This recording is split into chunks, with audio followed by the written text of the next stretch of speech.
तो चलिए आगे बढ़ते हैं। ठीक है, हम मोलर स्पेसिफिक हीट कैपेसिटी समझ चुके हैं। ठीक है, अब आगे हम लोग बढ़ते हैं। ठीक है, एक और इंपॉर्टेंट टर्म के बारे में जिसका नाम है, आपने सुना ही होगा, law of equipartition of energy. ठीक है, इसका क्या नाम है? Law of equipartition of energy. ठीक है, law of equipartition of energy क्या बोलता है, ध्यान से समझिएगा। देखिए, law of equipartition of energy तो यही कहता है। ठीक है, अभी यहां से एक एक करके प्रश्न बनते जाएंगे। ओके, लॉ ऑफ इक्विपार्टीशन अगर मैं स्टेटमेंट लिखने जाता हूं, ठीक है, ये कहता है कि according to this law, according to this law the energy associated with each degree of freedom। ठीक है, यहां पर एक टर्म आया है each degree of freedom, जिसे हम स्मॉल एफ से डिनोट कर रहे हैं। ठीक है, इस नियम के अनुसार ये कहा जाता है कि एक हर पार्टिकल, ध्यान सुनिएगा, energy associated with each degree of freedom, हर डिग्री ऑफ फ्रीडम से जो एनर्जी एसोसिएटेड होता है is equal to half KBT. Okay, ये लॉ क्या कहता है कि energy associated with each degree of freedom, यानी हर डिग्री ऑफ फ्रीडम को कितनी एनर्जी मिलेगी? हाफ केबीटी के बराबर, यानी हर पार्टिकल को इक्वली एनर्जी मिलेगी। यानी हर डिग्री ऑफ फ्रीडम में कितनी एनर्जी जाएगी? Half KBT. और केबी को आप अच्छे से जानते हैं, इसे हम कहते हैं बोल्ट्जमैन कांस्टेंट, और इसका जो यूनिट, इसकी वैल्यू होती है 1.38 into 10⁻⁻23 जूल पर केल्विन होता है। क्या होता है? जूल पर केल्विन। यानी कहता क्या है law of equipartition of energy, कि कितने भी डिग्री ऑफ फ्रीडम होंगे। अभी आपके मन में सवाल ये उठ रहा है कि डिग्री ऑफ फ्रीडम क्या होता है, मैं वो भी बताता हूं। तो समझिएगा सबसे पहले कि डिग्री ऑफ फ्रीडम से, एक डिग्री ऑफ फ्रीडम को, ठीक है, एक डिग्री ऑफ फ्रीडम के लिए हाफ के, दूसरे डिग्री वाले के लिए हाफ केवीटी का 2 टाइम्स, 3 डिग्री ऑफ फ्रीडम के लिए 3 into हाफ केवीटी। ओके, या केटी बोल सकते हैं। ओके, तो जितने भी डिग्री ऑफ फ्रीडम होंगे उनको इक्वली एनर्जी शेयर होंगे, और इसी को कहते हैं law of equipartition. As the name suggest, equipartition मतलब हर को इक्वली पार्टिशिएट किया जाएगा, यहां पर कोई डिफरेंशिएट नहीं किया जाता। इसे हम कहते हैं law of equipartition of energy. तो अगर एक डिग्री ऑफ फ्रीडम के लिए हाफ केवीटी है, तो हम कह सकते हैं n डिग्री ऑफ फ्रीडम है, या फिर f डिग्री ऑफ फ्रीडम है। सपोज कीजिए f डिग्री ऑफ फ्रीडम है, तो हम कह सकते हैं उस केस में टोटल एनर्जी जो होगा वो हाफ केवीटी इंटू एफ, यानी f/2 केवीटी हम कह सकते हैं। ओके, तो इसे हम कह सकते हैं law of equipartition of energy कह सकते हैं। क्लियर है? तो अब आपके मन में एक सवाल उठ रहा होगा कि ये डिग्री ऑफ फ्रीडम है क्या? तो अगर हमारा जो अगला टॉपिक है वो है डिग्री ऑफ फ्रीडम ही है। ओके, तो डिग्री ऑफ फ्रीडम क्या होता है उसको हम समझने की कोशिश करते हैं। आप सबसे पहले इसका स्क्रीनशॉट ले लीजिए। ओके, तो चलिए देखते हैं डिग्री ऑफ फ्रीडम क्या होता है। ठीक है, तो as the name suggest, freedom मतलब क्या होता है? फ्रीडम मतलब क्या होता है? आप कहते हैं आजादी। और डिग्री ऑफ फ्रीडम यानी कितने तरीके से आजादी मिल सकती है। ठीक है, भारत को भी आजादी मिली है। ठीक है, एक तरीके से नहीं, बहुत सारे कारणों की वजह से आजादी मिली है। ठीक है, तो यहाँ पे भी हम कारणों की बात नहीं कर रहे हैं, उस आजादी की बात नहीं कर रहे, यहाँ पे हम बात कर रहे हैं गैसों के मॉलिक्यूल की आजादी की बात करें। बेसिकली मैं आपको सीधा इतना बता दूं कि हमारा जो डिस्कशन होने वाला है वो अभी गैसों के बारे में होने वाला है, और जिनको गैसों की अंडरस्टैंडिंग हो जाएगी, ओके, उसी कॉन्सेप्ट पे आपके सॉलिड के कॉन्सेप्ट भी बेस है। ओके, और सॉलिड के कॉन्सेप्ट बेस हो जाते हैं तो उसी से हम जाके मास्टर डिग्री पे आप आइंस्टीन की थ्योरी पढ़ सकते हैं, आइंस्टीन की स्पेसिफिक कैपेसिटी की थ्योरी पढ़ सकते हैं, डिबाई की थ्योरी पढ़ सकते हैं। ओके, और ड्यूलेंट-पेटिट्स की थ्योरी भी पढ़ सकते हैं। ओके, जहां पे आप एकॉस्टिक वेव, ऑप्टिक्स वेव के बारे में, ठीक है, आप अच्छे से समझेंगे। फिलहाल है कि वो थोड़ा सा अपर लेवल की बातें हो जा रही है, हमारा जो दायरा है वो अभी थोड़ा सीमित है। ओके, तो वो कंडेंस मैटर से रिलेट करेंगे, लेकिन अभी नहीं। डिग्री ऑफ फ्रीडम क्या कहता है कि डिग्री ऑफ फ्रीडम का मतलब क्या, सपोज कीजिए कि हमारे पास एक सिंगल मॉलिक्यूल है, ठीक है, सपोज कीजिए हमारे पास कोई सिंगल मॉलिक्यूल है, सपोज, तो कहने का मतलब है कि ये कितने तरीके से मूव करके एनर्जी गेन कर सकता है। डिग्री ऑफ फ्रीडम का मतलब होता है कि ये पार्टिकल, एक सिंगल पार्टिकल के हम एग्जांपल ले रहे हैं, वो कितने तरीके से एनर्जी को गेन कर सकता है या कितने तरीके से मूव कर सकता है, that is known as its degree of freedom. Okay, suppose कीजिए मैं एक सिंगल पार्टिकल की बात कर रहा हूं, तो ये पार्टिकल को मैं डिफाइन करना चाह रहा हूं, तो इसको डिफाइन करने के लिए इसको तीन कोऑर्डिनेट्स की जरूरत पड़ेगी, एक्स, वाई और जेड। ठीक है, एक्स, वाई और जेड कोऑर्डिनेट। पोलर कोऑर्डिनेट में अलग होगा, स्फेरिकल कोऑर्डिनेट सिस्टम में और सिलेंड्रिकल कोऑर्डिनेट सिस्टम में अलग अलग मतलब कोऑर्डिनेट्स तो तीन ही रहेंगे, बट अभी हम लोग वहां पर रिप्रेजेंटेशन अलग होगा। तो यहाँ पे हम लोग बात कर रहे हैं डिग्री ऑफ फ्रीडम की। जब बात कर रहे हैं तो डिग्री ऑफ फ्रीडम को मैंने ये कहा कि कोई भी पार्टिकल कितने तरीके से एनर्जी गेन कर सकता है, कितने तरीके से मूव कर सकता है, उसी को हम कहते हैं उसकी डिग्री ऑफ फ्रीडम। ठीक है, तो डिग्री ऑफ फ्रीडम मतलब होता है एक तरीके से number of ways to attain और you can say gain energy.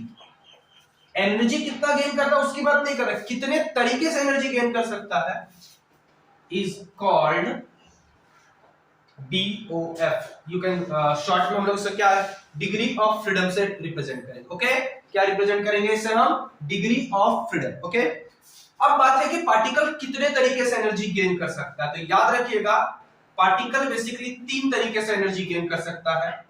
ठीक है, एक होता है ट्रांसलेशनल मोशन से, एक हो सकता है रोटेशन से, और एक होता है वाइब्रेशनल से। ओके, पार्टिकल ट्रांसलेशनल मोशन से, यानी कोई भी किसी भी पर्टिकुलर डायरेक्शन में मोशन करके। ओके, किसी भी पार्टिकल में रोटेशन से, ओके, और किसी भी पार्टिकल में वाइब्रेशन से। ओके, कोई भी पार्टिकल कोई एनर्जी जो गेन करता है वो तीन तरीके से कर सकता है, ट्रांसलेशनल मोड से, ठीक है, आप इसे लिख सकते हैं ट्रांसलेशनल मोड, रोटेशनल मोड से, या तरीका, यहां समझिए मोड का मतलब यहां क्या है, तरीका। ट्रांसलेशनल मोड, रोटेशनल मोड और वाइब्रेशनल मोड से वो एनर्जी को गेन कर सकता है। तो इन तीन तरीकों से ही कोई पार्टिकल एनर्जी गेन कर सकता है। लेकिन अब सवाल ये उठता है कि कोई पार्टिकल के पास क्या कितनी एनर्जी में कौन सा तरीका यूज करेगा, डिपेंड करता है कि उसका नेचर कैसा है। एक पार्टिकल की हमने बात की, ठीक है, तो अभी हम क्या करेंगे, ये डिपेंड करता है पार्टिकल के कॉन्फ़िगरेशन पे कि पार्टिकल मोनोएटॉमिक है, डायटॉमिक है, ट्राइएटॉमिक है या पॉलीएटॉमिक है, डिपेंड करता है उसकी कॉन्फ़िगरेशन पे। ठीक है, अब बात करते हैं ट्रांसलेशन की। जैसे कि मैंने बात की, ट्रांसलेशनल मोड का मतलब होगा कि बॉडी जो है ट्रांसलेटरी मोशन करेगा। ट्रांसलेटरी मोशन का मतलब बॉडी किसी एक पर्टिकुलर डायरेक्शन में लीनियर मोशन के थ्रू एनर्जी गेन करता है, that is called translational mode. Rotation मैंने आपको बताया कि रोटेशन होगा किसी एक पॉइंट या किसी एक एक्सिस के अबाउट रोटेशन करेगा। एंड वाइब्रेशनल मतलब पार्टिकल के पास इतनी सफिशिएंट थर्मल एनर्जी होगी कि पार्टिकल अपने मीन पोजीशन के अबाउट वाइब्रेशन करेगा, और उस वाइब्रेशन मोड के अंदर ही उसके पास दो एनर्जी का कॉम्बिनेशन होगा, एक काइनेटिक और खुद की पोटेंशियल। ध्यान समझिएगा, वाइब्रेशनल मोड का मतलब होता है कि कोई भी पार्टिकल अपने मीन पोजीशन के अबाउट आगे पीछे ओसिलेट करेगा। ओसिलेशन का वीडियो मेरे चैनल पे पड़ा हुआ, आप देख सकते हो वहां पे, कि कोई भी पार्टिकल अपने मीन पोजीशन के अबाउट कितना ओसिलेट करके, ठीक है, अब ये एक्स एक्सिस पे वाइब्रेशन करके एनर्जी को गेन कर सकता है, that is called vibrational mode. और ऐसे केस में हमारा जो पार्टिकल है वो किसकी तरह एक्ट करता है, सिंपल हार्मोनिक ओसिलेटर की तरह काम करता है। किसकी तरह काम करता है, simple harmonic oscillator. Just you can imagine a spring is bounded with a block and with one and. Okay, यानी आप इसको ऐसे एज्यूम कर सकते हैं कि स्प्रिंग बंधा हुआ है और पार्टिकल मीन, बिल्कुल इसको आप एक पार्टिकल की तरह वाइब्रेट मान सकते हैं। ठीक है, तो और वहां पे पार्टिकल के पास जो एनर्जी होगी उस वक्त वाइब्रेशनल एनर्जी, जिसे हम EV से भी डिनोट कर सकते हैं, वो पार्टिकल की दो तरह की एनर्जी होगी, पार्टिकल की kinetic as well as potential. ध्यान से समझिएगा, अगर हम पार्टिकल को वाइब्रेशनल मोड की बात करते हैं तो वाइब्रेशनल मतलब होगा उसको ऑसिलेटर की तरह ट्रीट कीजिए। कौन सा? सिंपल हार्मोनिक ऑसिलेटर, मतलब स्प्रिंग और ब्लॉक सिस्टम से कंपेयर कीजिएगा। तो स्प्रिंग ब्लॉक सिस्टम में जब भी कोई पार्टिकल किसी पर्टिकुलर इंस्टेंट में होगा तो उसके पास दो एनर्जी होगी, उसकी काइनेटिक और पोटेंशियल। और काइनेटिक एनर्जी जिसे हम लोग कैसे कि अगर एक्स डायरेक्शन में बात करें तो m x डॉट का स्क्वायर प्लस आप कह सकते हैं half k x square. Okay, ये जो x डॉट है यहां पर x डॉट कहने का मतलब होता है फर्स्ट ऑर्डर डिराइवेटिव, यानी dx बाई dt का whole square plus half k x square. Okay, तो ये चीज आपको ध्यान में रखनी है कि जब हम वाइब्रेशनल मोड बोलते हैं तो वाइब्रेशनल मोड का मतलब ये दोनों मोड ऑफ ऑसिलेशंस होंगे। ठीक है, अब ध्यान से समझिएगा कि एक मोड, ध्यान समझिएगा कि EV is equal to half m। अब लॉ ऑफ इक्विपार्टीशन के अनुसार ध्यान समझिएगा एग्जैक्टली में, जिसे लॉ ऑफ इक्विपार्टीशन मैंने अभी आपको बताया थोड़ी देर पहले कि एक मोड के पास कितने एनर्जी होंगे? Half kBt। कितना एनर्जी है? Half kBt। ओके, तो देखिए ये जो बार मैं वर्ड यूज कर रहा हूं हाफ kBt, ये हाफ का टर्म कहां से आ गया? ठीक है, ये हाफ का टर्म क्यों है? तो ध्यान से रखिएगा, सिंपल मैं आपको लॉजिक बता रहा हूं कि जो भी क्वाड्रेटिक टर्म होंगे, आई रिपीट, जो भी क्वाड्रेटिक टर्म होंगे उसका ही नीचे वाला हिस्सा आता है। मतलब एग्जैक्टली में आता क्या है? kBt, और नीचे आता है s। s मतलब होता है इसका पावर का, यानी जो भी टर्म एनर्जी में कंट्रीब्यूट कर रहे हैं उसके पावर का टर्म आता है। यानी ध्यान से समझिएगा, इसका अगर हाफ kBt, देखिए इसमें कितना आएगा? इसमें आएगा kBt। एग्जैक्टली में होना क्या चाहिए? देखिए इसका पावर को देखिए, पावर में कितना है? 2, तो यानी s का मान कितना रखना पड़ेगा? 2। अगर यहाँ 3 रहता तो kBt by 3 आता। ओके, तो यहाँ पे kBt by 2 इसका, और इसका कंट्रीब्यूशन आता है kBt, तो इसका मतलब kBt, यानी kT भी बोल सकते हैं। यानी वाइब्रेशनल मोड के कारण से एक पार्टिकल के पास, ध्यान समझिएगा, कितना, अगर आप उसको सिंपल हार्मोनिक ऑसिलेटर की तरह ट्रीट किया जाता है तो आप उससे कितना एनर्जी कंट्रीब्यूट होता है? kT या kBt आप कह सकते हैं। ओके, तो वाइब्रेशनल मोड क्या होता है? kT होता है। क्लियर है? अब यहां पे कुछ बातें और भी आपको ध्यान देने वाली बात है कि जब भी हम वाइब्रेशनल मोड की बात करते हैं तो ये वाइब्रेशनल मोड ऑन कब होता है? क्या सारे टेम्परेचर पे वाइब्रेशनल मोड ऑन होता है? तो नहीं, ये सारा फैक्टर होता है टेम्परेचर डिपेंडेंस। जब टेम्परेचर बहुत लो होता है तो वाइब्रेशनल मोड किसी किसी में विजिबल नहीं होता, ये किसी किसी में विजुअलाइज नहीं हो सकता। ठीक है, किसी किसी में विजुअलाइज नहीं हो सकता वाइब्रेशनल मोड, तो लेकिन उसी टेम्परेचर पे किसी दूसरे अदर मॉलिक्यूल में भी वाइब्रेशनल मोड देखा जा सकता है, यानी इसको काउंट किया जा सकता है। ओके, तो वाइब्रेशन मोड सबके लिए अवेलेबल हो ये जरूरी नहीं है, डिपेंड करता है मॉलिक्यूल टू मॉलिक्यूल। एग्जांपल के तौर पे ऑक्सीजन को अगर नॉर्मल टेम्परेचर पे लीजिएगा O2 गैस का, तो उसके वाइब्रेशनल मोड को कंसीडर नहीं किया जाता है। लेकिन वही उसके अलावा कार्बन मोनोऑक्साइड यानी CO जो कि खुद एक डायटोमिक है, उसके वाइब्रेशनल मोड को काउंट किया जाता है। यानी सारा खेला है टेम्परेचर का। टेम्परेचर अगर ज्यादा हो जाएगा तो वहां वाइब्रेशनल मोड को कंसीडर किया जाता है, बट अगर हम टेम्परेचर बहुत लो लेते हैं तो वाइब्रेशनल मोड को कंसीडर नहीं किया जाता। ओके, और हमारा जो भी डिस्कशन होगा, ठीक है, मैं बार बार बता दे रहा हूं कि हमारा जो डिस्कशन होगा वो केवल इन्हीं दो मोड्स पे हम डिस्कस करेंगे, ट्रांसलेशनल और रोटेशनल।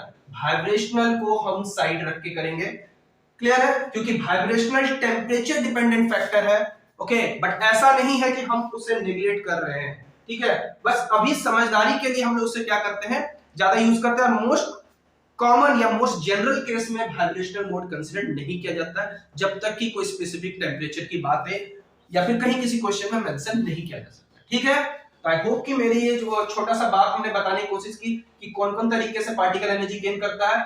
एक होता है ट्रांसलेशनल मोड, एक रोटेशनल मोड, एक होता है वाइब्रेशनल मोड। ओके, अब हम एक एक करके गैसों के सिस्टम के लिए इसको स्टडी करेंगे कि मोनोएटॉमिक के लिए कितने डिग्री ऑफ फ्रीडम होते हैं, डायटोमिक के लिए, ठीक है, और बेसिकली ट्राइएटॉमिक के लिए कितने डिग्री ऑफ फ्रीडम है। तो आप चाहे तो इसका स्क्रीनशॉट एक ले सकते हैं। तो चलिए स्टार्ट करते हैं। ठीक है, degree of freedom of a gas molecules. ठीक है, of gas molecules. Gas molecules के केस में कितने डिग्री ऑफ फ्रीडम होते हैं उनको स्टडी करने की कोशिश करते हैं। ओके, तो देखिए सबसे पहला जो हमारा होगा, हम बात करते हैं मोनो एटॉमिक गैसेस की बात करते हैं। किसकी बात करते हैं? मोनो एटॉमिक गैसेस की बात करते हैं। तो मोनो एटॉमिक गैस यानी जो किसी के साथ पेयर नहीं करेंगे, सिंगल व्यक्ति, ठीक है, जिसमें से आप लोग भी जो वीडियो, वो भी आप में से कुछ लोग सिंगल ही होंगे, ठीक है।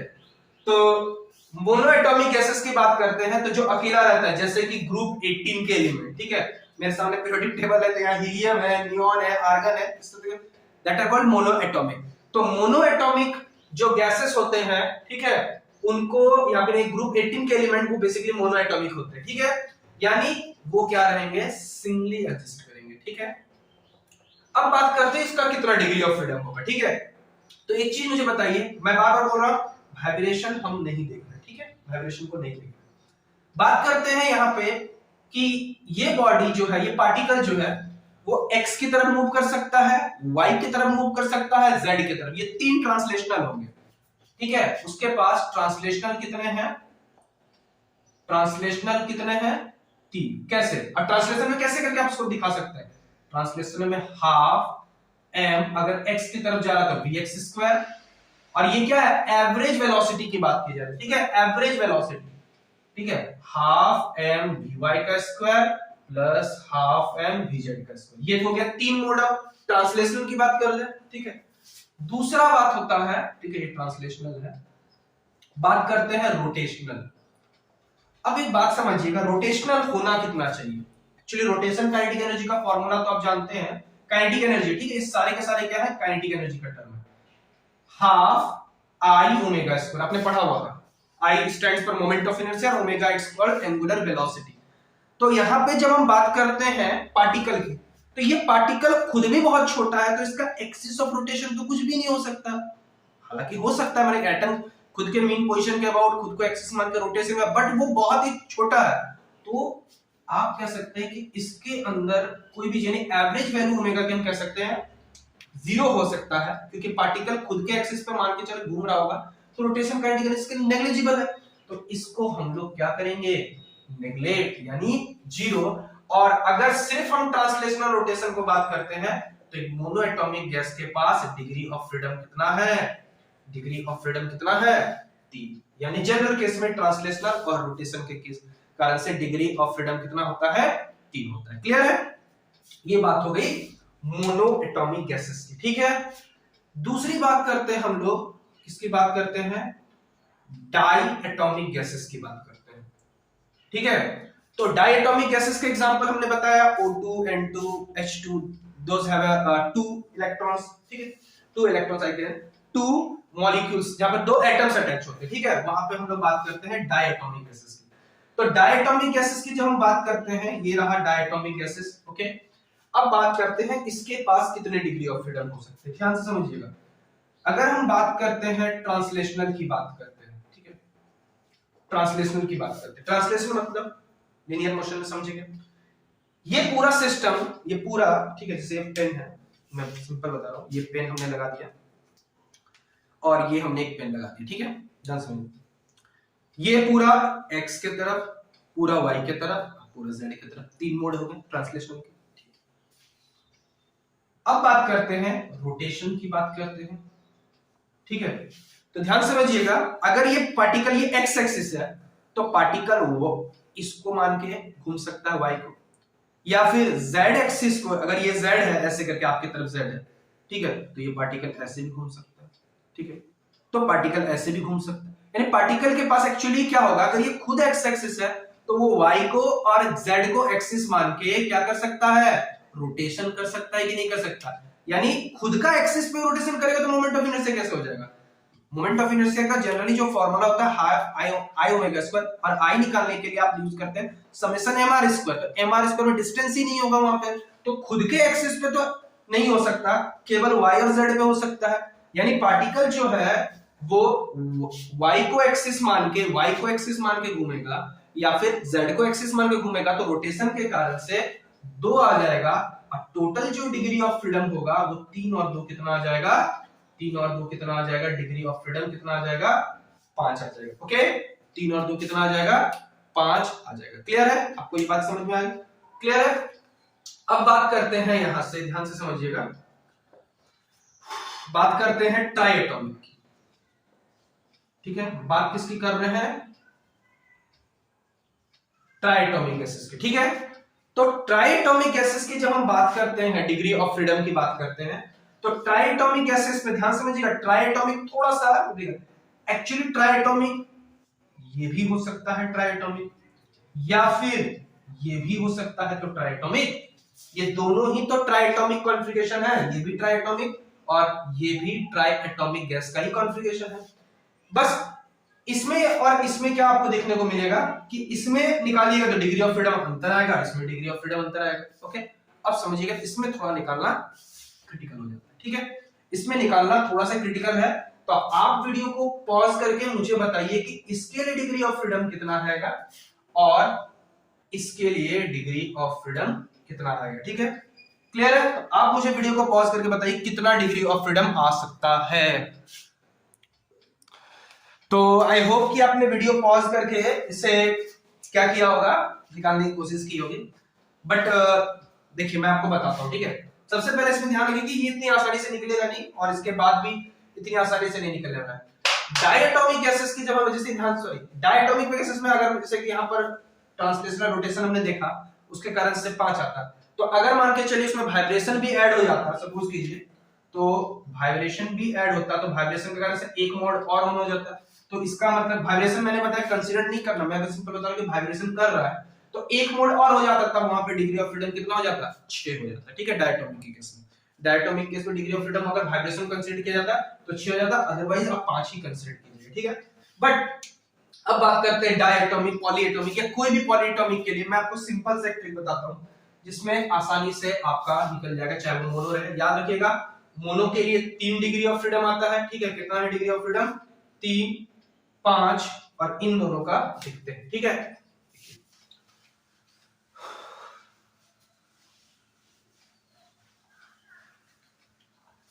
तो देखिए इसके लिए जनरल फॉर्मूला है। ठीक है, इसके लिए एक जनरल फॉर्मूला काम करता है, दैट इज 3n-n। ठीक है, जनरल फॉर्मूला किसको निकालने के लिए? Degree of freedom. ठीक है, यहाँ पे सॉरी f लिख रहा हूं, यहाँ पे k। डिग्री ऑफ फ्रीडम क्या है? 3n-k। क्या है? 3n-k, जहां n मतलब होता है number of particles in the system और k एक तरीके का कह सकते हैं number of constraint. Number of क्या है? कंस्ट्रेंट को हम लोग क्या कहते हैं? Number of constraint. क्या अभी कंस्ट्रेंट का मतलब जानते होंगे, कंस्ट्रेंट का मतलब एक तरह का हिंड्रेंस, एक तरह की रुकावट। कितने रुकावट या कितने रिलेशन है यहाँ पे, that is known as k। Okay, ध्यान से समझिएगा, 3n-k that is called degree of number of degree of freedom for any system. ठीक है, अब ध्यान से समझिएगा, मैं एक करके बता रहा हूं। ओके, सपोज करते हैं अगर हम बात करते हैं मोनो एटॉमिक गैस की बात करते हैं, ध्यान से समझिएगा, मोनो एटॉमिक गैस का नंबर ऑफ पार्टिकल्स क्या है? n का वैल्यू कितना है? उसका 1 है, और ये पार्टिकल सिंगली एग्जिस्ट करता है, इसका किसी से कोई रिश्ता नहीं है। ठीक है, वो अकेला है। ठीक है, तो अगर उस फॉर्मूला को निकालते हैं तो degree of freedom f is equal to 3n-k, यानी इसमें k का मान 0 लेना है, तो 3 into 1 - 0, यानी डिग्री ऑफ फ्रीडम कितना हो जाएगा आपका? 3 हो जाएगा। ओके, डिग्री ऑफ फ्रीडम आपका कितना हो जाएगा? 3 हो जाएगा। दूसरी बात करते हैं डायटोमिक की। जब हम बातें करते हैं, ध्यान से समझिएगा, डायटोमिक की बातें कर रहे हैं, तो यहां पे जब डायटोमिक की बात करते हैं तो नंबर ऑफ एटम्स कितने हैं? 2, और k मतलब एक ही रिलेशन एग्जिस्ट कर रहे हैं इन दोनों के बीच में, तो k का मान कितना यूज करना है? 1। तो यहां पर पुट करेंगे डिग्री ऑफ फ्रीडम, तो 3n-k यानी 3 into 2 - 1, यानी आपका कितना होगा? 6 - 1, यानी आपका कितना आ जाएगा? 5 आ जाएगा। ठीक है, डायटोमिक के लिए कितना आ जाएगा? 5, जो कि मैंने अभी आपको बताया। अब बात करते हैं, ठीक है, बात करते हैं ट्राइएटोमिक के केस में मैंने बात की। अब ध्यान समझिएगा, सबसे पहले तो लीनियर अरेंजमेंट की बात करते हैं। इसको क्या कहते हैं? लीनियर अरेंजमेंट कहते हैं। तो लीनियर अरेंजमेंट की जब हम बातें करते हैं तो इसमें पहला तो नंबर ऑफ एटम है आपके 3, और यहाँ लीनियर रिलेशन है 1, 2। ठीक है, यहाँ कितने रिलेशन देखिए, एक इन दोनों के बीच में और एक है इन दोनों के बीच में। ओके, तो k का मान कितना यूज करेंगे? कंस्ट्रेंट्स कितने हैं? 2। तो लगाइए यहाँ पे फॉर्मूला, 3n माइनस के यानी 3 इंटू 3 माइनस 2 यानी 9 माइनस 2 कितने लिखेंगे? डिग्री ऑफ फ्रीडम कितना लिखेंगे? 7। डिग्री ऑफ फ्रीडम कितना लिखाएगा? 7 लिखाएगा। ओके, अब बात करते हैं अगर हम नॉन लीनियर अरेंजमेंट की बात करते हैं, ठीक है। नॉन लीनियर अरेंजमेंट ये कौन सा अरेंजमेंट कहलाता है? Non linear arrangement. ये भी तो ट्राइएटॉमिक है बट वो नॉन लीनियर अरेंजमेंट के कारण से, ठीक है। फिर से इसमें n का मान कितना होगा? 3 होगा। k का मान कितना है? 1 2 3। यहाँ रिलेशन कितने हैं? 3। ओके, तो आप मुझे बताइए यहाँ पर k का मान कितना है? 3। सो f का मान आपका आ जाएगा 3n minus k, that is 3 into 3 minus 3, that is 9 minus यानी 6। ओके, यानी डिग्री ऑफ फ्रीडम कितना आ जा रहा है? डिग्री ऑफ फ्रीडम कितना आ रहा है? 6। अगर हम बात करते हैं, सपोज कीजिए कि 4 एटम के बाद अगर इस तरह का अरेंजमेंट दिया रहेगा, ठीक है, बताइए इस तरह का रिलेशन रहा, तो यहाँ पर n का वैल्यू तो कितना है? 4, बट k का मान कितना होना चाहिए? 1 2 3 4 5 और 1 6 यानी 6 यानी 2 इंटू 4 माइनस 3 इंटू 4 यानी 12 माइनस 6 यानी 6 हो जाएगा। ओके, तो ये भी आपको देखने की जरूरत है कि इस तरीके से अरेंजमेंट करके आप number of degree of freedom क्या कर सकते हैं? निकाल सकते हैं। तो फॉर्मूला आपका क्या है? 3n माइनस k का फॉर्मूला आप भी कर सकते हैं degree of freedom for any gas. आप निकालिए, अरेंजमेंट पे डिपेंड करता है, ठीक है। इसलिए डिग्री ऑफ फ्रीडम सारा खेल किसका है? अरेंजमेंट का। आप अपने मन से कॉन्फ़िगरेशन पे सिर्फ, लेकिन ये फॉर्मूला क्या है? ध्यान से रखिएगा, विदाउट वाइब्रेशन को कंसीडर किए। मैं बार-बार बोल रहा हूं, विदाउट वाइब्रेशन मोशन को कंसीडर किए ही डिग्री ऑफ फ्रीडम, ठीक है। चलिए यहां तक स्क्रीनशॉट ले लीजिए, हम आगे बढ़ते हैं। तो चलिए बढ़ते हैं अपने, ठीक है, अगले टॉपिक की ओर, और टॉपिक का नाम है ratio of specific heat capacity. Basically ये किसका किसका रेशियो है? यहां पर जब ratio of specific heat capacity की बात की जा रही है तो वो है मोलर स्पेसिफिक हीट कैपेसिटी की हम बात कर रहे हैं, ठीक है। तो यहां पर एक्चुअली हम बात कर रहे हैं एक रेशियो यानी गामा की बात कर रहे हैं, और गामा हमें निकालना है किसका है? Cp by Cv का। किसका किसका रेशियो निकालना है हमें? Cp by Cv का रेशियो। Cp मैंने अभी बताया molar specific heat capacity at constant pressure, and Cv is molar specific heat capacity at constant volume. Okay, तो इन दोनों का रेशियो, और आपको इस चीज में स्पेसिफिक चीज का ध्यान रखना है कि हम कंसीडर करेंगे केवल और केवल आइडियल गैस को, यानी ये आइडियल गैस के से ही फॉलो कर रहे हैं, यानी Cp minus Cv is equal to R, और R क्या है? यूनिवर्सल गैस कांस्टेंट, जिसकी वैल्यू 8.314, और यूनिट आप मुझे कमेंट सेक्शन में बताइएगा, ठीक है। चलिए, तो गामा क्या है? Cp बाय Cv का क्या है? रेशियो है। ओके, अब हमें इसे क्या करना है? निकालना है। तो ध्यान से समझिएगा, एक एक करके हम सिस्टम पे डिपेंड करता है, तो हम एक एक करके इसे डील करेंगे। ओके, सबसे पहला इसे हम डील करेंगे मोनो एटॉमिक गैसेस के लिए, ठीक है। किसके लिए डील करेंगे? मोनो एटॉमिक गैसेस के लिए। तो ध्यान से समझिएगा, कोई भी एक मोनो एटॉमिक गैस है, ठीक है, ध्यान से समझिएगा, कोई भी एक मोनो एटॉमिक गैस है, और अभी मैंने आपको बताया कि मोनो एटॉमिक गैस के लिए डिग्री ऑफ फ्रीडम कितना होता है? 3 होता है, ठीक है। डिग्री ऑफ फ्रीडम कितना होता है? 3 होता है। तो मोनो एटॉमिक गैस के लिए अगर डिग्री ऑफ फ्रीडम 3 है, तो लॉ ऑफ इक्विपार्टीशन क्या कहता है? Law of equipartition of energy, law of equipartition of energy, the energy associated with each degree of freedom is half kT या half kBT, ठीक है। तो एक डिग्री ऑफ फ्रीडम से आपका है हाफ kT या kBT आप बोल रहे हैं। तो बता सकते हैं, अगर मैं बात कर रहा हूं 3 डिग्री ऑफ फ्रीडम की बात कर रहे हैं, तो 3/2 kT, वो क्या है? 3/2 kT, यानी जो एनर्जी होगा वो कितने के बराबर आएगा? जो एक मॉलिक्यूल, इस मॉलिक्यूल के पास जो एनर्जी है वो कितना है? 3/2 kT, और वो उस मॉलिक्यूल की क्या है? एनर्जी है, जो कि एक तरह का इंटरनल एनर्जी है, टेम्परेचर के कारण सही है, तो ये एक तरह का क्या है? Internal energy. ओके, अब हम क्या करते हैं, सपोज कीजिए कि let there are, okay, Na क्या है भैया? Na है अवोगाड्रो नंबर। अवोगाड्रो नंबर कितना होता है आपको पता ही है? अवोगाड्रो नंबर के बराबर पार्टिकल्स एक सिस्टम के अंदर, ठीक है। मोनोएटॉमिक है सारे गैसेस, नो डाउट, लेकिन गैसेस के जितने मॉलिक्यूल्स हैं वो मोनोएटॉमिक है, लेकिन सिस्टम के अंदर जितने भी पार्टिकल्स हैं उसमें नंबर ऑफ पार्टिकल्स कितने हैं? Avogadro number. तो ये एक पार्टिकल के लिए जो इंटरनल एनर्जी, जिसको यू से डिनोट कर रहे हैं, वो है 3/2 kBT। तो for Na particles total internal energy जो होगा यहाँ, टोटल इंटरनल एनर्जी, ठीक है, यानी यू जो होगा वो आपका आएगा 3/2 kT इंटू Na। तो अब आप देख सकते हैं यहाँ Na इंटू के इंटू टी लिख सकते हैं, बट एक चीज का आपको ध्यान रखना है, ठीक है, कि Na इंटू के को हम कहते हैं R, यानी क्या कहते हैं, यूनिवर्सल गैस कांस्टेंट, यानी ये आपका आ जाएगा 3/2 RT।